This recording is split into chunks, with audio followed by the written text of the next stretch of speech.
He is covered all with sweat as I tied my old horse there in the shade. He said an old horse that'll stand still for more than 5 minutes, I don't think there's ever been one made. He wore an old ragged pair of leggings that'd been cut off just below the knee.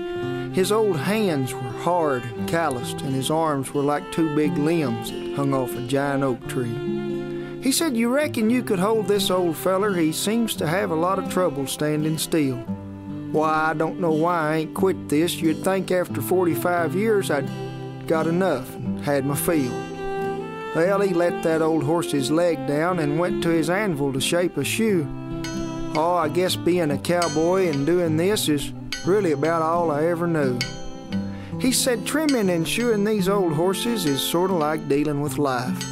Nobody said it was going to be easy, but if you'll do it with pride and honesty, you can get through the times of trouble and strife.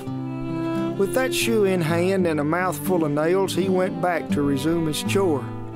"Pick it up, old feller," he mumbled. "We just like this'n and one more." Well, he nailed that shoe on pretty quick, and he never missed his aim. He said sometimes in life you've really got to struggle if there's going to be any kind of gain. He said, "Take that old anvil there that I used to shape a shoe. Sometimes we've all got to have a little adjusting to keep us straight and true. Now take these old horses, some are pretty good and some act awful ill, but it's just like everyday living, 'cause sometimes you just don't get a fair deal."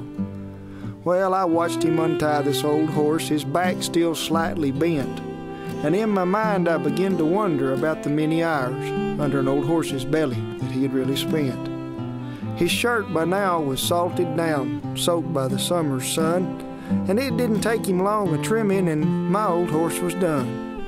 Well, I thanked him for his story and I paid him for his time, and as I was riding away I could hear his old anvil a-ringing, making a perfect chime. There ain't a day that goes by that I didn't think of him and his advice. I'd stop and see him every week, sometimes more than twice. But now his old anvil is silent. The horses, they ain't lined up no more. His old shafts, they hang there empty, and his hammer lay still there on the floor. Now sometimes I go to wondering, and it makes me feel sort of sad. Now I know the good Lord needs a farrier, and this makes me sort of proud, 'cause I know he got a good one when he came and hired my dad.